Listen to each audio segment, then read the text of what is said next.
if you have something where you need to be able to put money towards something when you've actually figured it out, but you've burnt through your budget in trying to figure it out, you cost yourself opportunities. So, one of the reasons that I think people benefit from having a strategist and understanding what strategists do is welcome to the Strategic Thinkers Podcast. This is an episode that I think is going to be helpful to a lot of people.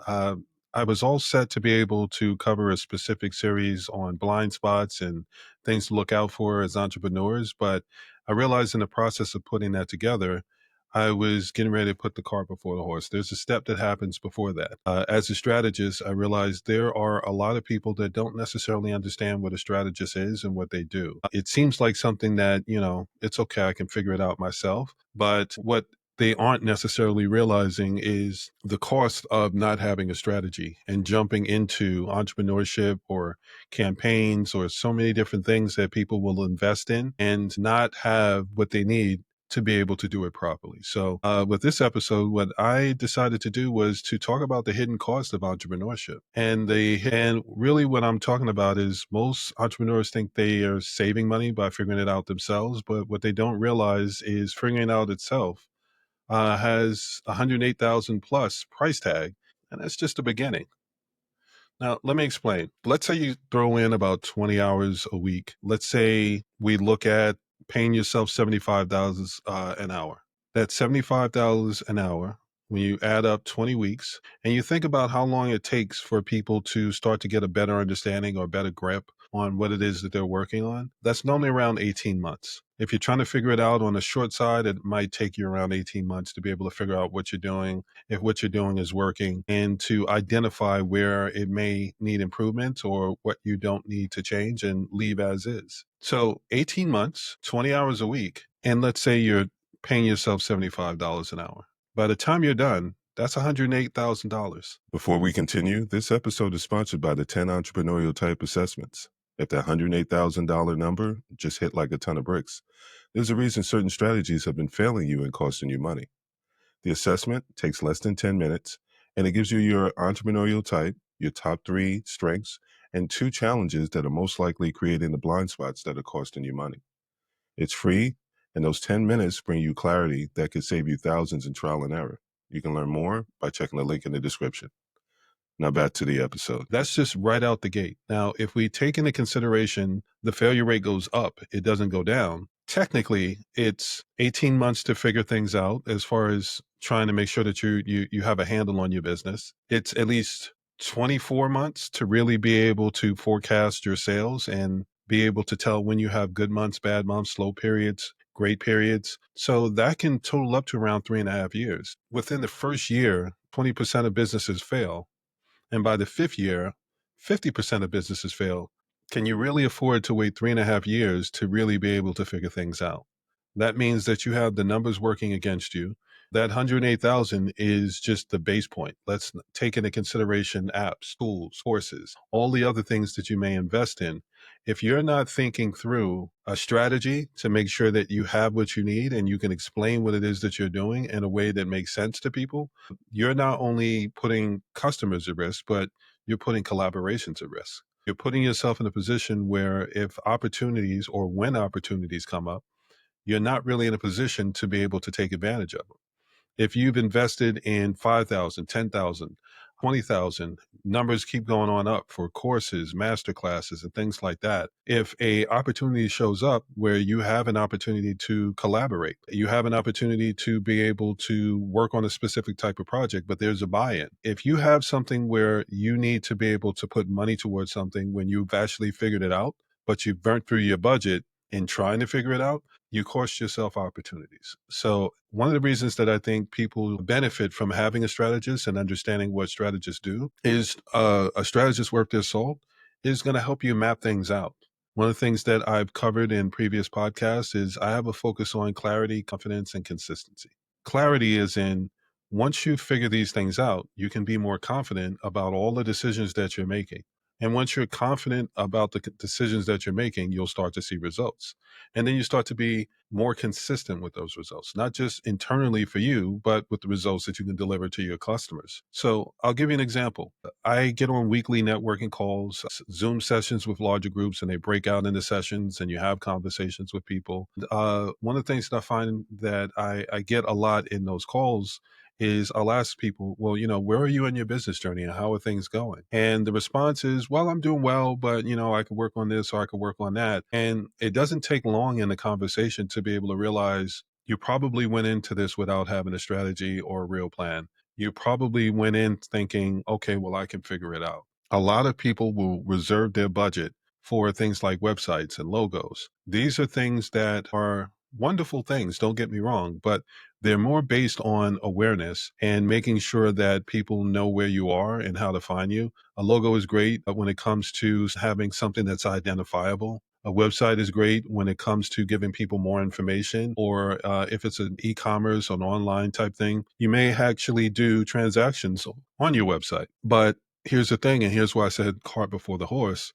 uh, if you're not clear in your messaging and you're posting to social media and you're posting wherever you're posting, you're doing paid ads, whatever you're doing to be able to generate customers, that awareness, and try to get them over to the website or try to get them over to have more deeper and comprehensive conversations. If you're not clear on what it is that you're trying to convey, if you can't convey it in a way that allows them to feel that connection and feel like, I want to learn more, if you're not earning the right for them to ask follow up questions, what good is the website?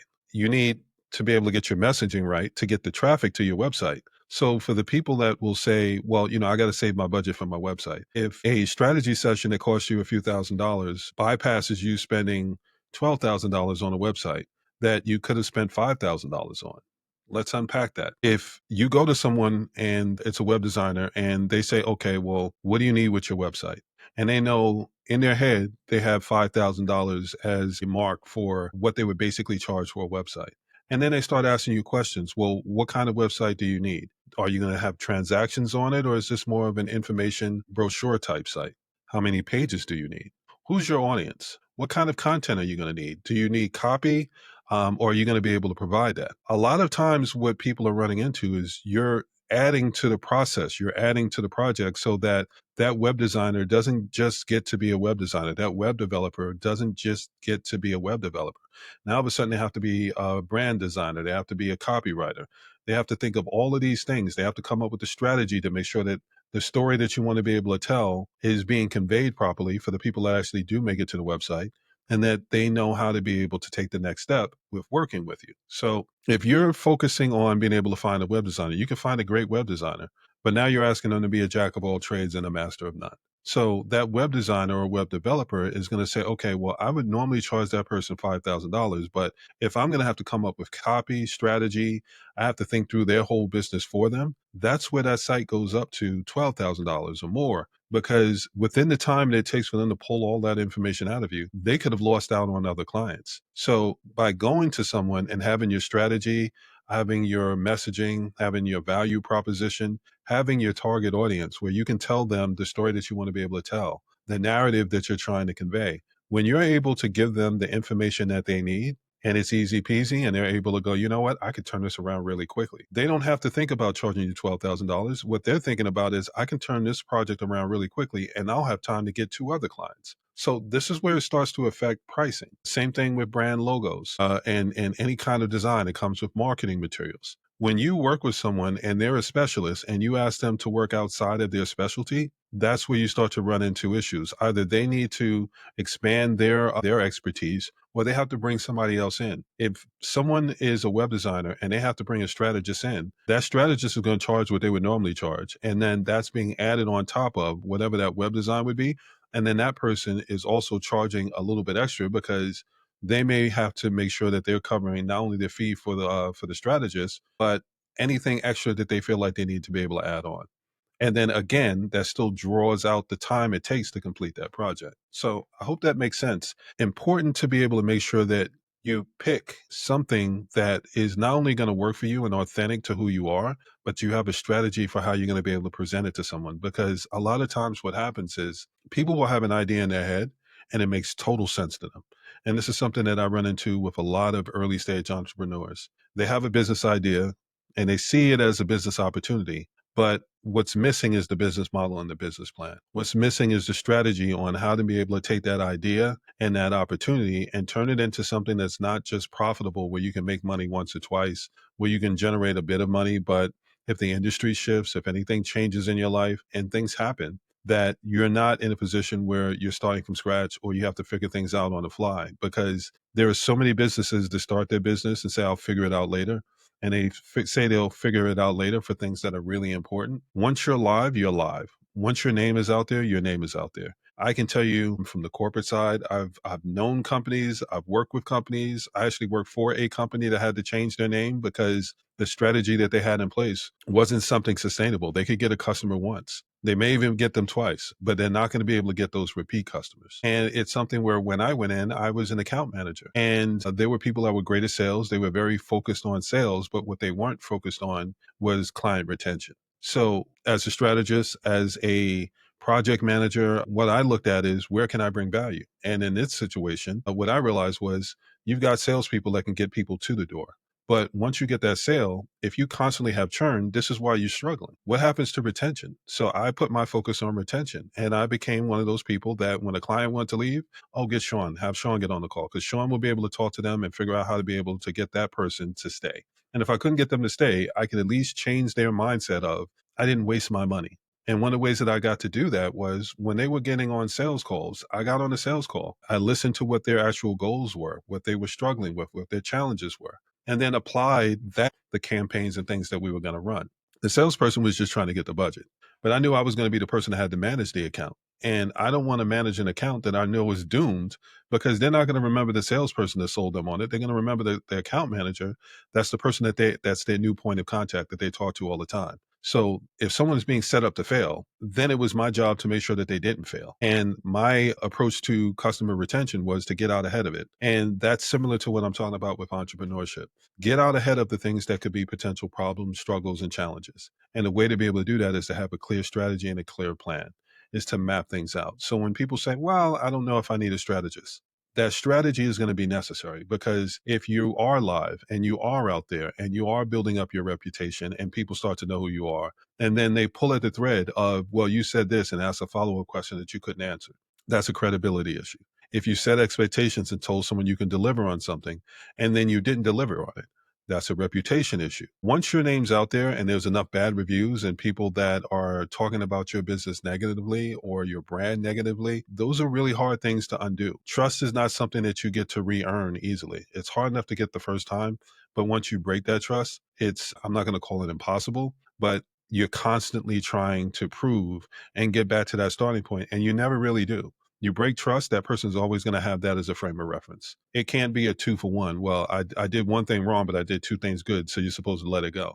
That's not how it works, especially not in business, especially when you have to take into consideration, we don't know what people have to do to make that money. So from a consumer's first standpoint, one of the reasons why I think a strategist is important is you want to be able to make sure that you can answer the first question, the second question, the third question. You can answer the follow-up questions that they may have. A strategy is going to allow you to make sure that they have a good customer experience throughout the whole process. Because sometimes you can have a great product, but if your customer experience is awful, they're not going to get to the point of saying, well, I want to stay. They're starting to question whether it was a good idea to partner with you at all, if it was a good idea to invest with you at all. So it's important to really think through the strategy and make sure that you have something in place that allows you to think through what you want to be able to get done. So now if we circle back to that 108,000 that I mentioned, let's just go back over it again. If you want to pay yourself $75 an hour, on a conservative side, let's say you're putting in about 20 hours a week. This is something where you can almost view it as like a side hustle. You work your regular job, and then you have 20 hours a week that you devote to the actual job, the business that you're trying to get started. $75 an hour, 20 hours a week. If we say 18 months to try to figure out what it is that you need to be doing with your business and make sure that you have something that is an actual real business opportunity, you have a business model, then that's $108,000. That's not taking into consideration the platforms, the tools, the courses, all the different things that you're paying for to learn how to be able to figure things out during that 18 months. So by the time you're done, you're talking about it could be 200,000, 300,000. You're not thinking about the full number. You're thinking about the smaller increments. Well, I can get on AppSumo and buy this because it's a lifetime deal, so I only have to pay for it once. But if you have 5 things that you purchase like that and you're only using one of them and the other 4 on the shelf because you brought something for a future purchase, but you never actually got to that future, then that's wasted money. And that's money that you could have applied to something that would actually help you get where you want to be able to go. So one of the reasons that I wanted to be able to cover this was to make sure that people understand the importance of not skipping steps, especially the crucial steps, especially the steps that are going to be the thing that allows you to really be able to close those deals that you want to be able to close, to answer those follow up questions that are the difference between someone saying, you don't know what you're talking about, and I can't imagine not working with you. So you really want to be able to think those things through and make sure that you have something that works. So let's move on to the next part. And this is something where I wanted to be able to cover. I talked about the numbers, but let me ask you, how many times have you heard an entrepreneur say, I can figure it out myself when it comes to strategy, but then spent thousands on tactical stuff like websites and logos? We've talked about it. They'll skip the $2,000 brand session. They'll save money for a $12,000 website and then not realize that that decision actually cost them $10,000. If I was to tell someone, you know what, I can make you $108,000, I'm just going to need 8 of that 108. That $8,000 doesn't seem as big as if when you're first starting your business, someone says, well, I can help you with your business, map everything out, and make it so that you have clarity, confidence, and you can be consistent with your business model. Whatever you make, we'll make sure that you can consistently make that. It's going to cost you $8,000. All they're going to hear is the $8,000. They're not aware that they can make that $100,000 by getting it right. So it's not just understanding that it's something that you need, it's understanding when it's going to serve the best purpose. And a lot of times it's early on. And it's early on because you haven't created bad habits yet. You haven't started spending into budget and paying for things like paid ads and websites and SEO and different things that require you to be able to have a better understanding of your brand messaging, your value proposition, who your target audience is. If you don't have the ability to be able to answer that with clarity, if you don't have the ability to be able to explain it to someone in enough of a quick way and clear way, then you're running into problems. I can tell you this again, I'm on networking calls weekly and I talk to at least 5 to 10 entrepreneurs every week. And I use it as market research. I use it to be able to identify what people are struggling with, what challenges they have, what's working well for them, trends, things that people are talking about so that I know what problems to solve and what things to help them with. And inevitably, what comes up is things that look like cautionary tales. It doesn't take me long to be able to figure out where someone's struggling when I listen to the things that they're doing. If I ask someone what they do and they spend 5 minutes telling me everything but, they're telling me the cost, they're telling me the results that they can get, but they can't tell me what problem they solve or why they chose to solve their problem. Those are things that talk about results that may or may not happen. But if there's no actual connection there to be able to say, well, here's why I'm solving that problem. Here's the people that I'm helping. I've said in the past, there are 3 reasons typically that people start a business. They've had a great experience that they want other people to enjoy. They had an awful experience that they want to help people avoid. And in other cases, it's second or third hand information. They've seen it enough to know how to solve the problem, even though they haven't specifically experienced it themselves. If someone says, I had a great experience and I really want to make sure that other people can have that experience. When you say that to someone, that's something that makes somebody want to lean in. But if someone asks you what you do and you're talking about everything but the thing that matters to them, the what's in it for them and why they should care, you're not earning the right for them to want to hear more. If someone is asks you what you do and you say, well, I had this awful experience and it was so bad that like I decided I wanted to make sure that nobody else went through this. I'll give you an example. When I first started my business, this is before I actually went out full time. I built a whole ecosystem. I had multiple sites and they were each tied to each other and a bunch of different things. I spent thousands and thousands of dollars building those websites. At one point, I had someone say, oh, I can help you with your website. And they went in and made some kind of change and the whole site crashed. When I went back to the designer, I said, okay, well, the site crashed. I need you guys to help me bring it back up. They said, oh, well, you didn't have a backup. So we're going to have to rebuild the site all over again and charge you again for it. And my thing is, well, I paid for it once. You never mentioned that I needed a backup. So why would I pay you to rebuild a site when you clearly have a backup and you wouldn't, you're charging me a discount, but you're charging me a discount to reinstall something that you have a backup of. So my experience with that was, if you're doing it to me, you've done it to other people. And if you've done it to other people, this is such an awful experience that I've gone through, because I'm thinking about thousands of dollars being wasted, that I decided, you know what? That's okay. I'm going to figure out how to be able to build my own website, and I will create a starter site that allows me to be able to have that initial conversation. And everything that I do after that will be about me talking about why I started my business and making that connection that way. I'm not going to pay someone so that I have to repay them to be able to maintain something that I've already paid them to do. That was me having an awful experience and deciding, you know what, I have to have a way to be able to make sure that nobody else goes through that. So that was the start of me doing website design and making sure that other people didn't have that experience. There are people that get their websites built and they have no real say in the website that's built. I can't tell you how many times I've talked to someone and said, "Did you pick this theme? Like the layout, the structure, the way everything's going, I'm talking to you and I don't see any of you in the website." Well, no, the web designer picked the theme, and they, because I didn't really have a lot of information, they started putting a copy and stuff together. What they created was what they thought your audience would want to hear. And they didn't create something that was a version of you. So if someone reads the website, if someone reads content, and that person is creating what they think you are, their perception of you, and that perception doesn't line up with the perception you want the audience to have, what happens is people will read the content, they'll think they get a handle on who you are, and then they're going to have a conversation with you, and they can't understand why it's two drastically different people. I can't explain it enough. I can tell you, actually, when I'm doing some of these networking calls, I had someone refer someone to me, and I had to get on a call with him today. And the guy's great. He sends like a pre-video prior to the call. This thing is, I checked out your website. Here's some of the things that I think we could talk about that would be interesting, and I'm looking forward to the call. When I got that clip, I realized he was looking at my done for you website. He was looking at majority.media. The issue is the conversation that we were going to have is more about my done with you services, how I collaborate with people, how I can help guide people through things. His expertise was on guiding people through things. Done for you side is my way of saying that person has more money than time, and they're not necessarily looking at being guided and taught and educated.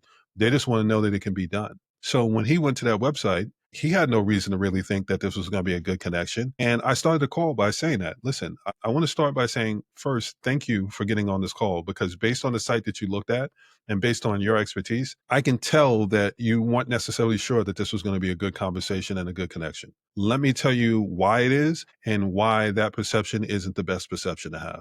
So I walked them through the done for you service. And then I said, here's the things that I think that I do that would actually resonate with you and be something that matters. And as we started to walk through it, he went from slumped over, like, okay, let's just get through this call, to, oh man, like I say something like that. And here's my version of it. He started pulling up screen shares and saying, well, let me show you this and let me show you that. And if I'm honest, that's one of the things that made me switch from talking about blind spots to talking about the cost of trying to figure things out on your own. Because I said, before we got on this call, I was actually working on something, and I wanted to kind of document the cost of trying to figure it out on your own, because it's more costly than people think.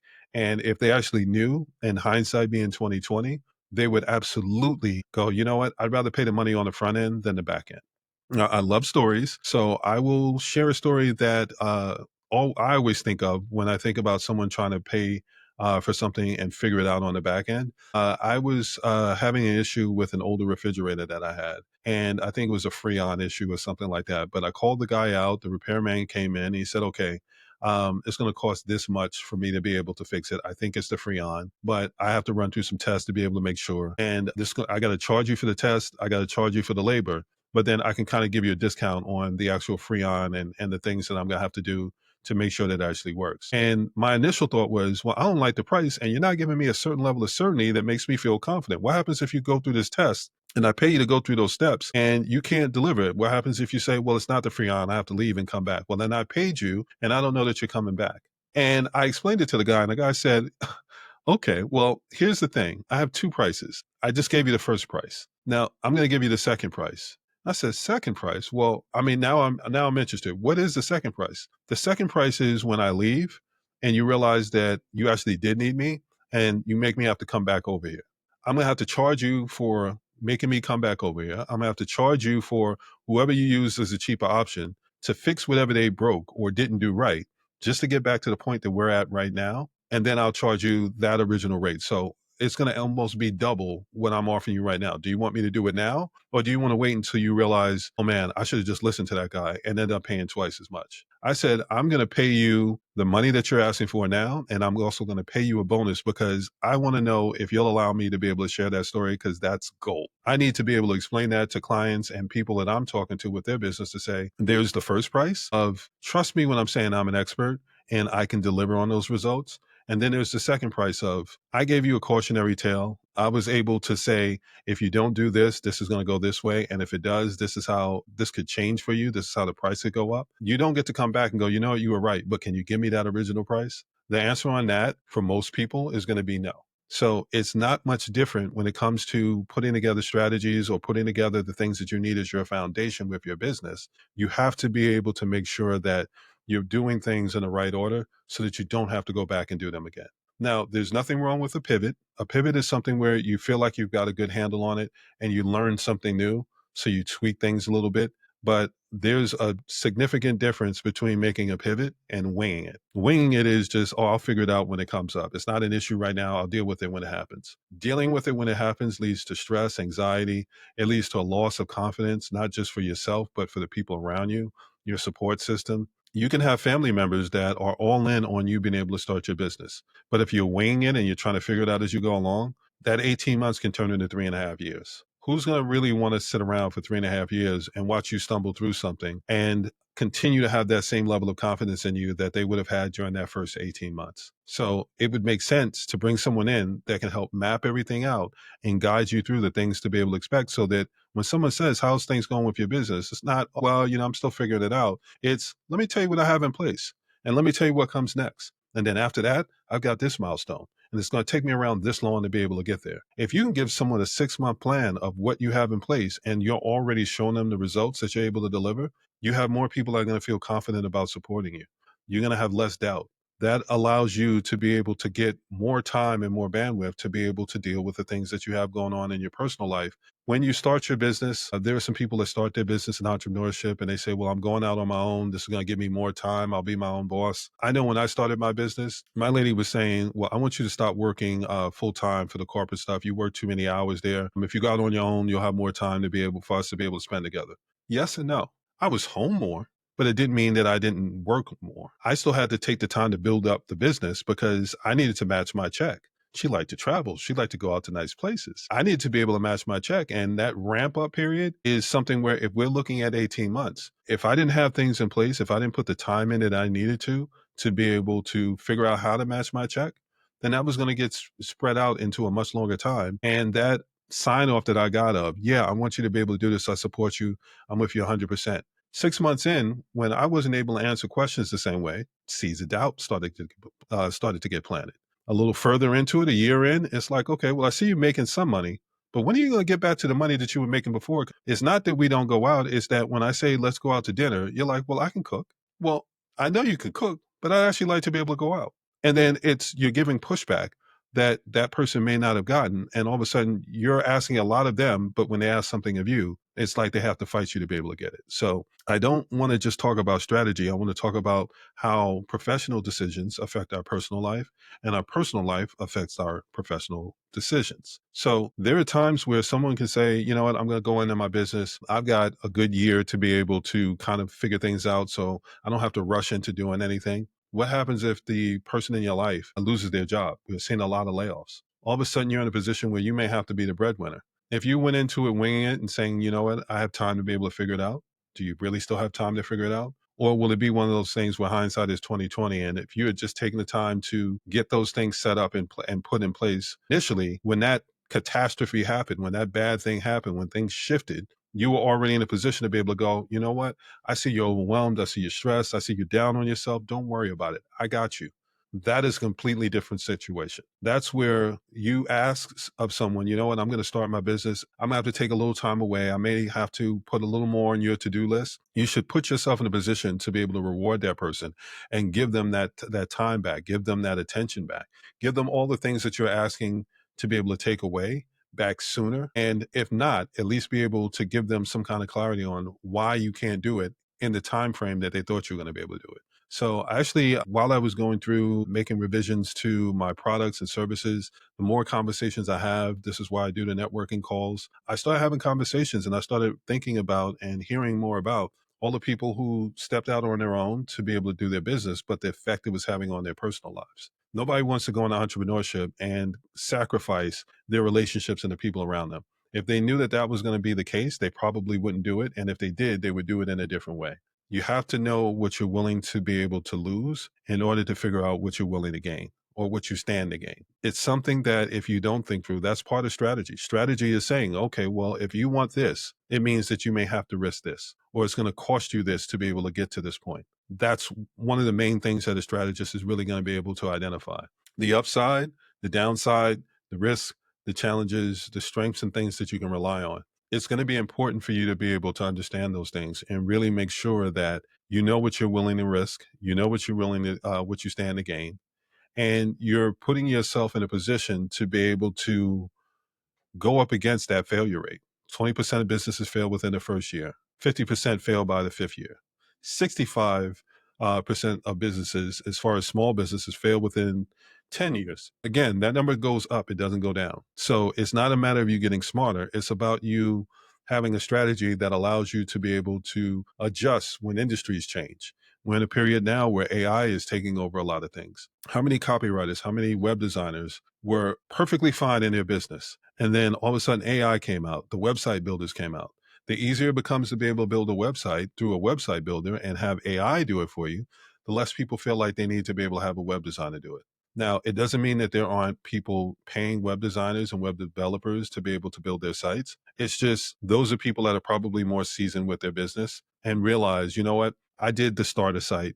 I got something where it was just enough. And I realized at the end of the day, it wasn't enough because I could get people to the site. But if the site didn't meet the standards of everything that was coming out of my mouth and they got there and the site was half measures, then I was losing half the people that I got there. So those people are still going and paying a web designer. They may pay them that 10, 12, whatever money that it is to have the website built, but it's because they realize their initial step wasn't the step that they needed to make. So that money that they invested in that starter site or the time that they spent building up a starter site themselves, trying to DIY it, that time you're spending goes towards that failure rate. If it takes if 20% fail in the first year and it takes you a month, 2 months to be able to get the website done, if it takes you a month, 2 months to be able to figure out your messaging, if it takes you a month, 2 months to figure out who your audience is, think about how much time that you're putting through into putting the waste. Think about how much time you're allowing to go by. And while that time's going by, that's why that failure rate goes up because so many people start off thinking, I can figure it out. And then once they're in it, they don't have time to figure it out. By then, they have customers, they've started generating money, they've started getting to the point where they've gotten reliant on the money that they were generating.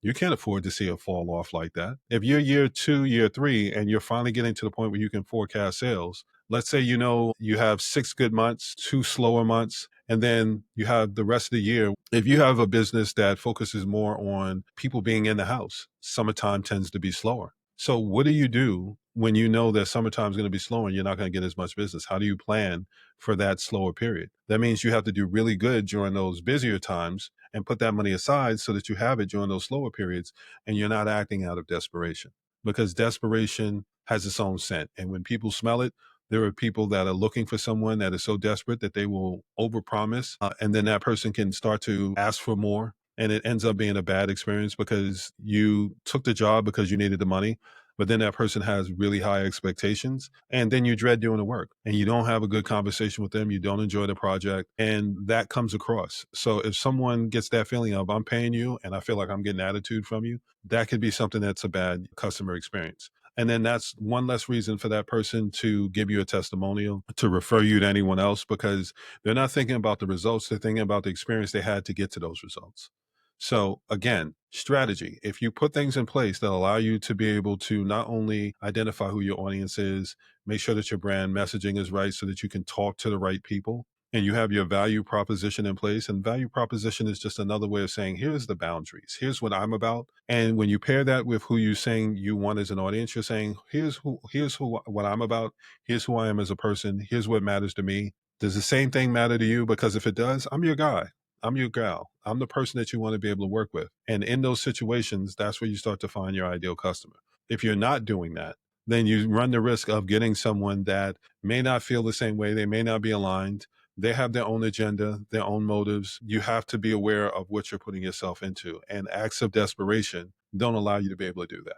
So let's look at trial and error. Let me show you how figuring it out actually costs you more than what you're starting out. So we've talked about the 18 months. Let's extend it. When we start thinking about forecasting, forecasting, what is forecasting? Forecasting is being able to predict what type of sales you're going to have. So let's say we're talking about those 18 months. Let's set that aside. You need at least 12 months to be able to evaluate and say, okay, I've gone through a full calendar year. I've had this happen within that year. Then you need that additional 12 months to be able to compare it against the first 12 months. That's where you can find this is a busier time of year. This is a slower time of year. Is there anything that happened differently that I can identify to improve upon or say, you know what, I'm good there. Let me start moving my focus over to things where I'm not doing as well. So that's 24 months. If you take 18 months to try to figure it out and you spend that 24 months being able to learn what's actually working and not working with forecasting sales so that you can actually plan, that's 3.5 years at least. That's 3.5 years you're asking people in your life to support you. You're asking friends to be customers instead of being brand advocates that actually believe in what you're doing. If they're watching you struggle, how many people really want to be able to refer that to a friend of a friend?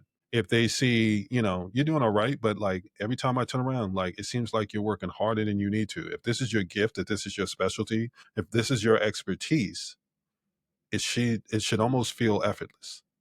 So when I talk about brand strategy, when I talk about marketing strategy, when I talk about branding, when I say branding done well, makes you a foregone conclusion. You shouldn't necessarily have to sell. If you spend that first 18 months getting your brand messaging down, figuring out who your audience is, getting your value proposition, if you take the time to get the conversation right, the sooner you get the conversation right, the sooner you don't have to worry about selling as much. And you can just explain what you do to the right people.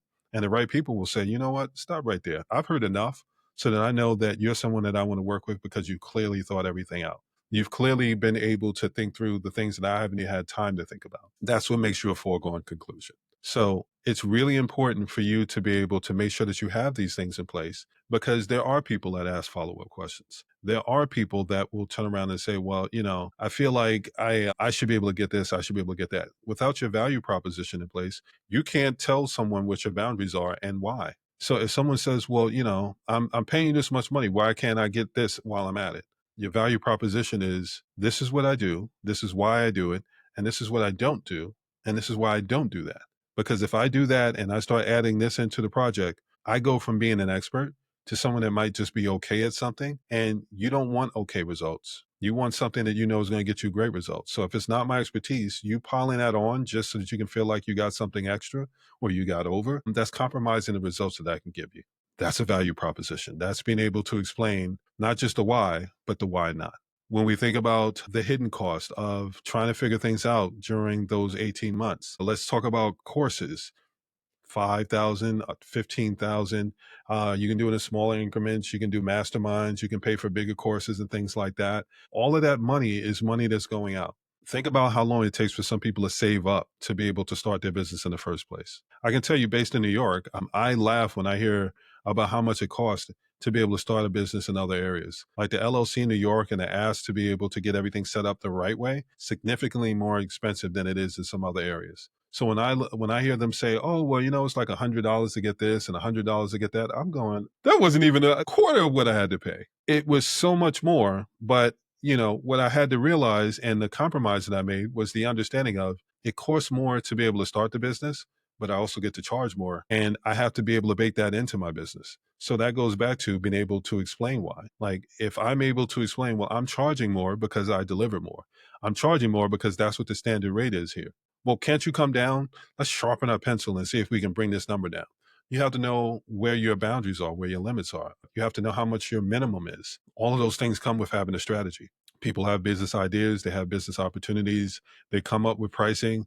Does your pricing actually allow you to get paid what you want to be able to get paid? Because there's revenue and then there's profit. Revenue is what you generated, profit is what you pay yourself. If you're not considering how much you need to be able to pay yourself to, for example, match your check of what you were doing when you were an employee, and you know that you want to match your check at the very least, you have to know how many people it's going to take for you to be able to have as customers to be able to match that check. you have to understand how much you're going to need to be able to pay yourself to be able to match that check. So if, you have something where you were making $100,000, you have to know how many customers are going to take for me to be able to get that.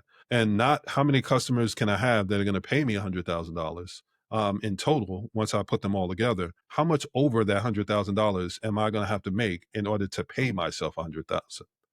Different situation. There's revenue, there's overhead costs, there's the advertisement, promotion, any of the things that you may have to do to make sure that people know who you are. There's the time, the effort. There's all these other things that factor into how much you're pulling away from that revenue in order to be able to make the business function. So by the time you finish paying to keep the lights on, to do all the things that allow you to be able to run the business, what's left over is what you're paying yourself. And that's not even taking taxes into consideration. So these are the things that you add into your business model. These are the things that help you think through pricing. A pricing offer is something that you can't just say, well, I'm just going to charge this much without knowing why you're going to charge that much. If you're just making up things as you go along, then you're creating blind spots.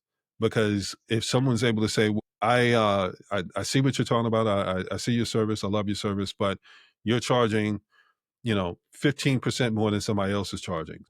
As much as I want to be able to work with you, if you can't bring that number down, then I have to go in that other direction. Then you're in a position where you're compromised and you have to think, do I want to charge less so that I can compete with someone that may not have the same level of service that I have? Or are you going to stand 10 toes down and say, well, you know what? I think you should actually go with that other person. But if you know that you're getting the quality here and you're more worried about the difference in the price, think about what that will mean on the other end of it if they can't deliver on what they need to be able to deliver on. Let's go back to the refrigerator repairman. Yes, you can pay that person a cheaper amount, but if they're not giving you the results that you need, then you put a band-aid on a bigger issue. And when that issue becomes a bigger issue again, then you're back at the starting point. Strategies and strategists help you move the starting point, move that point. So if you are going from 0 to 10 and the strategist can help you go from 0 to 10 and you have to go back a little bit, instead of you going back to 0, you can go back to 5. So you're halfway there. So if you put a foundation in place and your foundation is you being at 5 out of 10, then anytime anything happens, inconveniences, life happens, it could be professional, it could be personal. You're starting at 5 again. You're not starting at 0. You have something in place that allows you to be able to go, you know what? I at least have this. And every time you level up, there's a new set of challenges and perks. So every time you level up, you have to make sure that you have a foundation in place that allows you not to slide all the way back down. What is it? Sisyphus pushing the rock up the hill? You want to be able to make it so that when you get halfway up the hill, you got something that you can put there. So if it starts rolling back down, it hits that wall and you can go, you know what? At least I don't have to start right from the bottom. And that's what you're doing with your business. You're making sure that you're putting foundations in place that allow you to be able to say, you know what, I've got this. I'm a little more confident that if anything goes wrong, and with business, there are things where, you win or you learn. And those learning moments, better to learn where you're not starting from rock bottom. It's something where you really have to be able to think that through. So then there's the blind spots. The blind spots are things where you don't know that it's something that you need to know. You're distracted focusing on different things in your business. Some people start their business and they're great at running a business because they know how to be the employee, but you still have to be the business owner.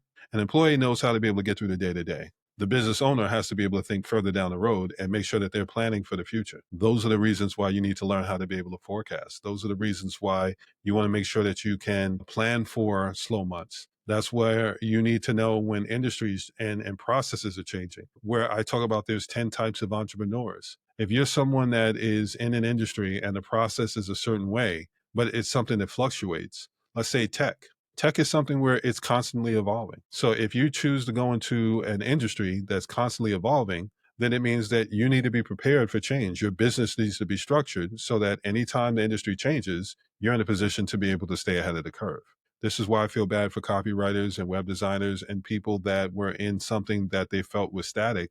But the reality is, as soon as AI came in, and AI is a generalist, it knows a lot about everything. And you have to make it narrow its focus to be an expert in one thing. But you can do that if you know how to ask the right questions. So there are copywriters that were charging people a good level of money to be able to get social posts and write blog articles and things like that. Now people are going to AI, they're going to Chat GPT, they're going to Claude, they're going to these different versions of AI, and they're saying, you know what, write a post for me. And it's helping them be able to get these things out easier. But The flip side to it, and there's always a flip side, is you're getting the same information that everybody's getting. So if somebody's giving you a best practice and it's a best practice that everybody knows, let's say you're in a room full of people that do SEO or are interested in SEO. And one person in that room goes, you know what? If you do this, you'll see an increase in 15%. You'll move from the third page to the second page. And if you need more help, I can get you to the first page. If everybody's getting that same piece of advice, everybody's going to be at that same point. You're not going to see a significant jump. You're not going to stand out because everybody's doing the same thing. So this is one of the reasons why it kills me when I hear people give best practices and insights. Oh, all you have to do is, I can get you to 7 figures, do these things. What you're basically doing is you're following in somebody's footsteps of their success, but it's not necessarily taking into account your surrounding circumstances. You're trying to recreate something that was already created, so you may not get the same results. That's kind of the point of pyramid schemes. That's what I look at when I hear people give these insights and these best practices and these standard procedures. Those are instructions, and if you're the only person getting those instructions, but when they're monetizing it and they're giving it to a bunch of people, and all the people are doing the same thing, it diminishes the return. So that's why I do custom services. That's why I focus on saying, okay, well, what's your definition of success? What's your surrounding circumstances? What are your goals? Tell me about how you do business. What's your expertise? How much budget do you have? What's your timeline for this? There's so many different factors that go into it to say, okay, now that we have this information, now that we've been able to assess what it is that you have going on, let's figure out the path of least resistance. Let's figure out how to customize everything that needs to be done for you. I know how to be able to do it for me, but me telling you how I do it isn't necessarily going to work out for you if you have a different personality, if you have a different circumstance. What I have to do is be able to give you something that works for you. So it's important to make sure that you're not just following in somebody else's footsteps and expecting to get the same exact results that they have. You're going to get something, you may get similar results, but you're not going to get the same exact results because you didn't tweak anything. You didn't make it your own. It's not authentic to you. It's authentic to them and it worked for them, but it's going to sound different coming from you if that's not who you are. If it's not your authentic self, it's not your authentic person. It's like I said, going back to, you can read something online and then you get to the website, and the website or whatever it is that person follows up to be able to get more information. If it doesn't align with what they heard and saw, they're going to click away. That's where bounce rates and things come in. If you're looking at the website and you're paying for all this money to be able to get people to find out who you are, but your website isn't right, and you're not continuing the conversation that you had there that gained their interest, and they get to your website and then they feel like it's a completely different person or a different conversation, people click away. That's why people have high bounce rates, because they're not aligning the messaging they have out in the world with the messaging that they have on their website. Strategy. If you know the strategy is, I'm not just trying to get awareness, I'm trying to get conversions when they get to the website, you have to be able to talk about the things that earn their interest, to make them want to ask follow-up questions. And then you want to cover the follow-up questions on the site to be able to say, anyone that went from here, that landed here, chances are these are the things that they want to be able to know. That's why frequently asked questions are so important. It's your opportunity to be able to show, I know what you're going to ask me. Here's what a lot of other people ask me. And I'm guessing this is probably something that you want to know too. The more that you can cover, the more you remove the obstacles in the way of that person saying, should I or shouldn't I? It turns into a foregone conclusion. Again, this is where strategy comes in, and it's making sure that you're putting the things in place necessary for you to be able to get the results that you want to be able to have. I hope you found this helpful. I want to keep these episodes a little bit shorter so that you have a chance to be able to retain information. And this is just one of a series, but I really want to cover the cost of trying to figure it out on your own and put a number to it, make it more measurable. But I also wanted to kind of highlight something that I think a lot of people take for granted is just, oh, well, I can figure it out. Strategists that actually know how to be strategists and do things well, they're not necessarily getting the credit that they deserve, because they're sometimes lumped in with people that say that they do it. It's almost like going to a restaurant and they do 5 different kind of specialties. So how special could it be if you do all these different things? If I want Italian food, I want to go to an Italian restaurant. I don't want to go to a place that makes a whole bunch of different things, because I may not get the same level of experience or the same level of food that I would expect to get if I go to an Italian restaurant. So something to think about. If you find this helpful, like, share, and subscribe, and I will see you next time. Thank you for tuning in to the Strategic Thinkers Podcast. Remember, when you can make the inconvenient convenient, people are willing to pay you for the experience. The better the experience, the more they'll not only pay you, but help others pay you. serving as brand champions. My name is Sean Atkinson, and I'm wishing you well on your journey to your definition of success. If you find this podcast interesting, helpful, worth a listen, like, share, and subscribe. Leave a positive review so people know to check it out, and I'll see you next time.